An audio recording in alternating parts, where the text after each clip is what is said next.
beginning on June the 11th.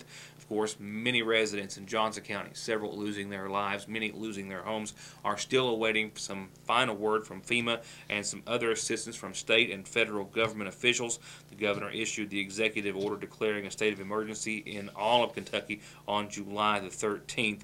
30 counties, about a dozen cities within many of those counties were affected and saw major disaster. A monetary value has not been placed on all of it as of yet, but it is still being assessed.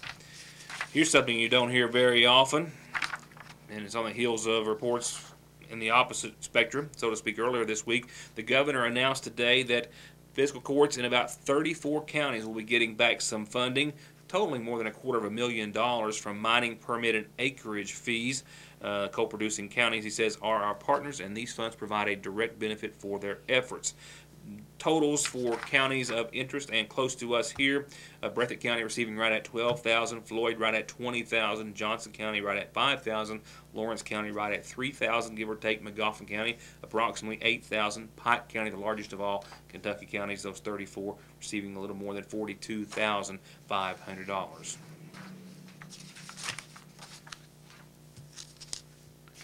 I want to mention something else out of Johnson County before we go to our first headline, that being that fatal auto accident earlier today. A reminder about the Multi-Agency Resource and Recovery Center that is open this Thursday, Friday, and Saturday. Now, this, as I spoke with Nancy Price of Johnson County several days ago, is indeed a multi-agency event for resources and recovery for any flooding victims and other natural disaster victims, if you will, not just in Johnson County and not just for that specific time frame of Johnson County, but as you heard, that flooding taking place roughly a week and a half or so in the middle of July. But it's this Thursday, Friday, and Saturday for all of these resources, and it's not just going to be information, but they'll be offering real live, real-time resources for you. The PVA, SNAP, county clerks, circuit clerks, Kentucky Housing, Social Security, Family Resource Center. I'll have a complete list for you hopefully as soon as tomorrow, but it's Thursday 1 to 6, Friday 10 to 3, Saturday 9 to 2, all in the Johnson County Public Library, but it's open to anyone in any of the areas that we cover, as far as if you have experienced any loss for your crops, home, business, otherwise, due to flooding or something of that nature. The Kentucky State Police says they're investigating a two-car collision that happened earlier this afternoon in Johnson County. I was actually out of the area during the time of the accident. However, we do have some video and photographs from the scene after and then after the scene was cleared, after the accident and after the scene was cleared. It shows what happened after one vehicle collided with a minivan. It resulted in the death of a young woman from Paintsville and the injury to another. It happened earlier today on Route 40, in front of or near to the Johnson County school bus garage, if you will, just as you would turn off 460 in a short distance from there. A two-car collision. A Chevy, what appears to be a Malibu, gray in color, crossed the center line and apparently veered completely into the far oncoming lane of traffic. Thus, a head-on collision happened very near the guardrail. You can see the wreckage and the aftermath here. The Kentucky State Police, one of their troopers, I believe, coming right up on the accident only moments after it happened, are investigating. They spent several hours on scene today with reconstructionists as well from Post 9. Their investigation thus far says that 21-year-old Jenna Hall of Paintsville was operating that 2012 Chevy Malibu on Kentucky 40 in Paintsville when her vehicle was the one that crossed the oncoming lane. It collided, as you see here, and as I mentioned, with a 2014 Chrysler Town & Country minivan. Hall was transported by the EMS on scene to the Palby Hall Medical Center, where she was pronounced deceased. We're told that it took emergency crews several minutes, a great or significant amount of time, to extricate her from the vehicle due to the extensive damage, a result of the head-on collision. The operator of the minivan has not been identified as of yet, but was airlifted to the Pikeville Medical Center for injury sustained in the crash. The condition of that driver unknown. While the ongoing investigation is being conducted by Post 9 Accident Reconstructionist Trooper Jonathan Dixon, we've also learned that part of their investigation will be to determine whether or not 21-year-old Jenna Hall may have been distracted or something of that nature, and that may have caused her to veer across the road and have the head-on collision with a vehicle traveling in the opposite direction. We've also confirmed that the young woman who was just wed and leaves behind her husband, Josh Hall, was not wearing her seatbelt at the time of the crash.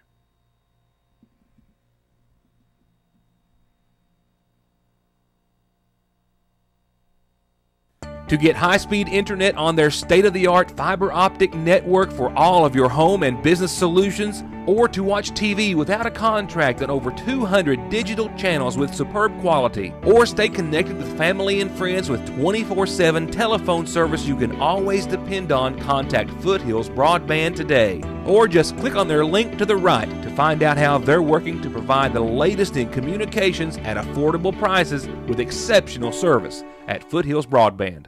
Spent a few hours this afternoon talking to individuals about the proposed demolition of the old Sagersville First Baptist Church building here in Magoffin County, mainly officials at this point. We'll get to that report in just a second. I need to get through your community calendar real quickly to make room for that footage, as it takes a few moments. You may have been experiencing some technical difficulties. AT&T wireless customers throughout Kentucky and Tennessee were having some problems today with their service. They still were trying to determine the exact cause. As of airtime, it was still unknown.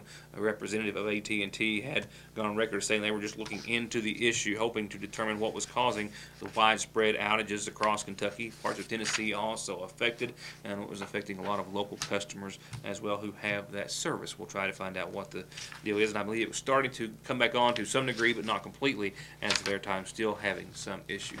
With that said, here's tonight's Magoffin Farm Bureau-sponsored community calendar.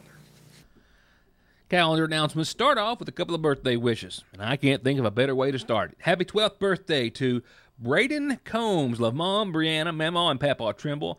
Happy birthday. It's his birthday today. Happy 12th to Braden Combs. And I've got birthday wishes that I'm just now really reading in its entirety. It had all sorts of wishes on the page, and I only saw a couple. So I've got a happy birthday wish to Betty Minix today. Happy birthday to you, Betty. Ethan McCoon, there's a birthday wish here for you, too. I just didn't see it at the top of the page, so happy birthday to Ethan McCoon, everybody. Join me. Don't have his name up there, but it's his birthday, too. Happy birthday, Ethan McCoon. Happy birthday, Betty Minix, from a whole lot of friends and family.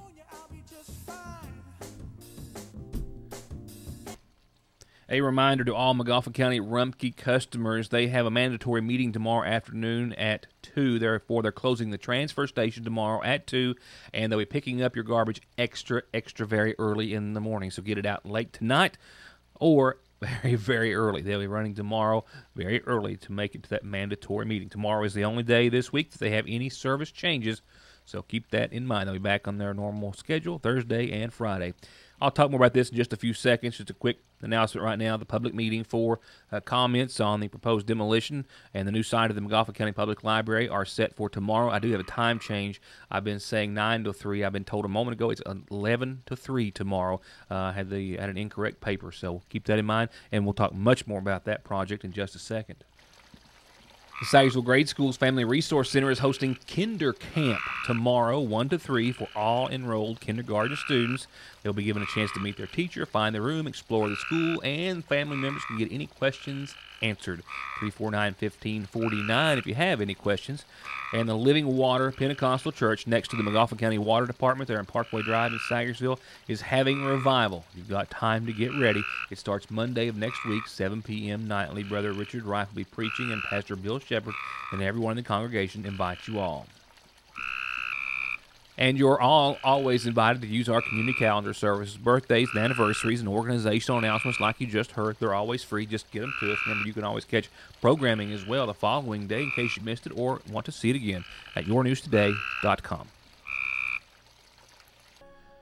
Turning to funeral service announcements, 74-year-old Douglas Line of Grape Creek in Sagersville passed away on yesterday's date at his home. He's left behind by his sisters, Lucille Dameron, Shirley Line, brothers Joe Line, and James Line Jr. Funeral services for Douglas Line are going to be held this Thursday morning at 11 from the Sagersville Funeral Home Chapel. Burial will follow at the Line Cemetery on Coon Creek. The family will welcome friends anytime after tomorrow evening at 6 and anytime prior to funeral services. Arrangements are under the care of the Sagersville Funeral Home. And as I mentioned, 21-year-old Jenna Hall of Paintsville passed away earlier today in Paintsville in that accident that we've already reported on tonight. Arrangements are being made in her honor. We'll have those as soon as they are completed. And lastly, a message in loving memory of Fawn Minix, greatly missed by her family and friends. In loving memory of Fawn Minix.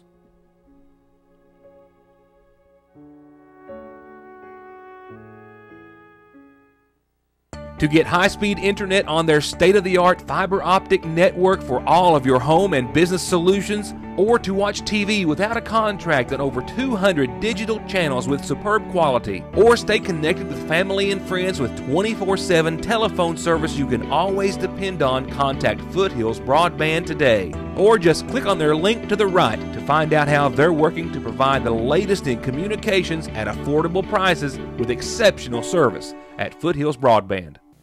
Sometime around 7, maybe as many as 9 years ago, the Montgomery County Fiscal Court and local government obtained $650,000 in coal severance funds largely obtained with the assistance of Senator Robert Stivers to purchase the old Sagersville First Baptist Church building, specifically for that building and property to be converted and used for the future site of the Montgomery County Public Library.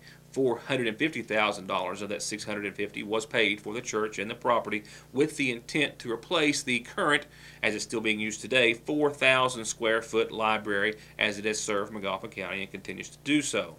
For years, plans have stood outside the church property showing the library board's intent to add on to the existing structure, preserving its history and appearance, complementing downtown, and better serving as a library facility. However, it wasn't until this May that the general public learned of plans to demolish the church building after architects said it was not feasible to add on to it to the size and extent the library board had planned.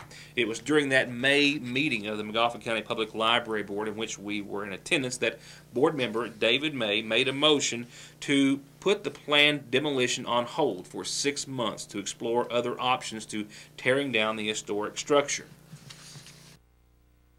Well, I'd say first and foremost is the old historic building, being able to save a historic structure. We don't have very many left, and this is the most significant, most important building in that regard that we have in Sagersville. There's been so many memories there. There's been countless sad memories and good memories. There's been weddings, there's been funerals, there have been even pictures taken on the steps of the building for yearbooks, just everything imaginable. People baptized and saved, and it just means so much to our community.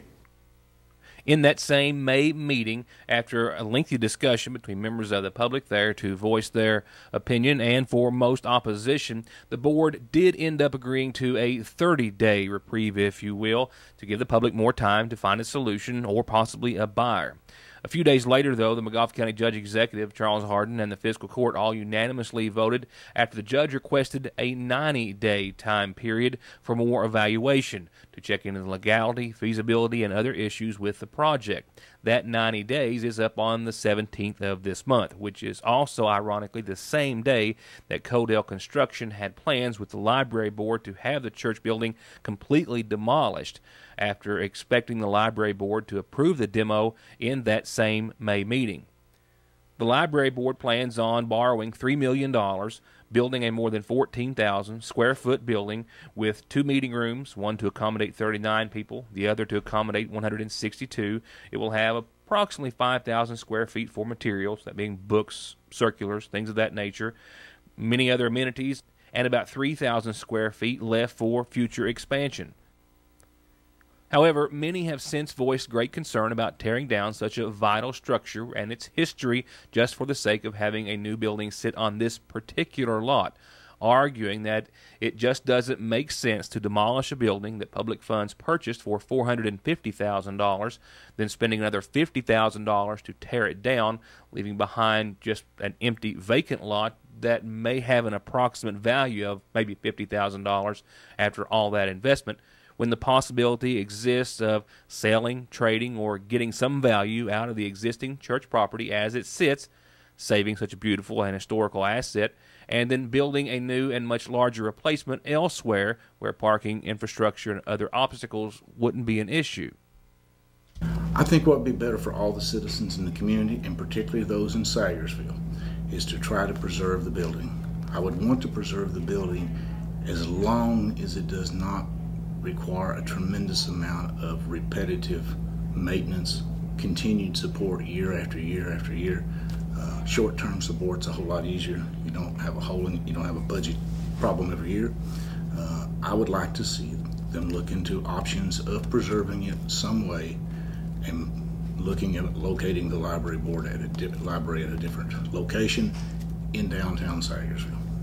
The people that would come and visit Eastern Kentucky are not coming to look at a bunch of modern buildings. They've got all kinds of modern buildings in central Kentucky. If they're going to come to Eastern Kentucky, they're going to come and look at things that are old and unique. And that's the entire reason they're coming. So I think whenever possible, you should preserve your heritage. I think the path the city is just trying to kind of mediate and try to help find a solution where it's good for all parties involved. The structure is historical. There's no doubt about it. It's you come into Sayersville, that's the first thing you see coming to downtown Sayersville. And with the revitalization of downtown Sayersville, these old structures can give us a historic values for people to come off the trail to come down and see, just like our cabins and all that, and it's part of it. But on the other hand, we definitely need a library. Our library is pitiful, and it's not nobody's fault. It's just we never have had the money, but now we've got a plan to build a new library. It's definitely needed, and of all the structures downtown that's new, it's probably the last public venue that we needed that needs to be built, because we've got the new courthouse, Justice Center, post office. Everything's been built new except the library, and it's definitely needed. And the city just wants to keep everything in town, everything down here, and just for the betterment of the city. And I'm hoping that through these public hearings and whatever, that these people can get together, and hopefully with the city's help, and we'll help in any way we can, alternative solutions could be maybe found, or whatever happens, the city is definitely behind getting a new library, and hopefully saving preserve part of the history of Sayersville. One such option, says Mayor Shepard, is the vacant lot that sits across from City Hall, purchased by the city during a prior administration. The building's raised on it. It has since sat dormant with a monthly payment. I think there's about a $200,000 loan still standing against the property. He believes that it would make, if the money could all work out and everyone could come to agreement, an excellent spot for a location in downtown Sayersville. Well, everything's on the table right now. We do have a lot that we've been wanting to put an amphitheater on in a park across from City Hall. But, on the other hand, if the church became a venue for music or whatever, an amphitheater type deal too, then maybe that lot could be used for the library. I don't know. We would have to have money. We owe money on the property. We couldn't just give it or donate it to the library. They would have to purchase it, and that's one of the, I think the key issues now is money that's been appropriated for renovation, for buying property, and it's all been through co-severance and through the county, and a lot of that's tied up, has to be used in certain ways, and that's another issue that's come up with putting the library somewhere else. As Judge Hardin says that he is waiting some sort of a final opinion or decision from the Department of Local Government as to whether or not the building could actually be demolished after being purchased with the intent to be remodeled or revitalized. There are other entities also which may be weighing in. David May says that he has been in contact with the Kentucky Heritage Council and was actually waiting to hear something from them by this afternoon, possibly, in regards to at least some sort of direction that the library board should be taking. The Department of Local Government, they advised that we needed to contact the Kentucky Heritage Council. And I've spoken with the Craig Potts, the State Historic Preservation Officer. He's, what they do, they want to conduct what's called a Section 106 review. And what that entails, it's an opportunity to have public meetings to gauge how the building, how important it is to the community, and look for viable alternatives to the demolition of a building, because a historic building like this, once it's gone, it's gone. And with that too, it's important that we do that, because we could be rendered ineligible for federal funding if we don't go through the proper channels and conduct this review. When I last discussed with the highest authorities in DLG, Department of Local Government, they told me about, I think, July the 20th, that the decision had not been made about their stand, I think it's absolutely critical that there be a written statement by DLG to the library board saying you can use these funds modified in this way before they proceed at all. If not, there's the potential for $600,000, and that's quite a bit of taxpayer money. And as I've mentioned on the community calendar for the past few nights, there is a public meeting and comment period that's going to be held tomorrow at the site of the current Magoffin County Public Library. However, I do have a time change. I was told it was 9 to 3, and I have been corrected. The paper I received was incorrect. It is 11 till 3 tomorrow. If you have an opinion you would like to voice one way or the other, you'll have the opportunity to do so and are encouraged to do so at the Magoffin County Public Library tomorrow from 11 till 3. And the purpose of that meeting is for people to come and offer their opinions, suggest ideas, and hopefully from that. I'm all for community involvement. Let me back up and say I've always been an ardent supporter of the Magoffin County Public Library. And at this time in the library's history, it needs public support more than ever. And I would like to see a solution found, an alternative that could save the building, and we could have a new library, a state-of-the-art public library like we need, and everybody be happy. It's just a shame that in order to have, if it has to come at the expense of demolishing something that is cherished like the First Baptist Church building, it just seems like as a community we ought to be able to do better than that. We ought to be able to come together and come up with a solution to this. Because I'm sure if we all put our heads together and the whole community becomes involved, that it's doable. There's a solution to this problem. We've just got to find it. But again, if there's any way to preserve the building, I would think that the citizens on both sides of this issue, the people who really want a new library and the people who want to preserve, if there's a way to accommodate both without taking precious money that we'll only use on economic development to support that, then you have my full support. I do not know if the county has to approve the bonds. Some organizations we have to approve the bonds. Let me be very plain and very specific. If it's done without the county's cooperation, fiscal court, and our approval is acquired at a later date, you got one no vote already. If you have to have county approval, fiscal court, then the plans will have to come before the fiscal court for approval. And lastly, before I run out of time tonight, a couple of points that I need and want to make. First off, that I did seek some other input today from other library board members besides David May. While we were setting up an interview, he reached out to all other library board members, and they were either unreachable or many were out of town or on vacation. I also spoke with Library Director Melanie Kane, who deferred to Chairman of the Library Board, Ronnie Gullett. She was to reach out to him, and I did not hear back, so we hope to get any or all of those folks to talk to us very soon, and we'll, of course, be getting some comment tomorrow during that public hearing, or it's not really a hearing, but just a meeting and opinion period that we hope that you'll stop in and voice your opinion one way or the other. We would like to hear where you stand. I do have to make one personal note, though. I remodeled my home back in '96 when I was told that by some it should be just dozed down. I've also been a part of remodeling two buildings the family owns, probably even a larger size than the First Baptist Church building in downtown that are being utilized today. And I would have given anything had either of those structures been in the condition that the Sagersville First Baptist Church building is as it stands here before you. And I'm not going to have much time to go into your Licking Valley RECC forecast. Same scenario as last night. We're seeing showers and some storms. For the most part, skirt the viewing area as they travel from the north to the south and east. And we'll see that trend continue with a 30% chance during the overnight. Tomorrow, partly sunny. Another 30% chance of some showers and storms. 86 tomorrow. Thursday is still going to be the weather maker. Cloudy, showers and storms across the board Thursday. Maybe bleeding into your Friday, but the weekend is still picture perfect. Once again, that's a wrap for the show. We hope you join us back here tomorrow night for more of Your News Today, more news that you'll only see with me next time. For now, have a good night, and thank you for watching.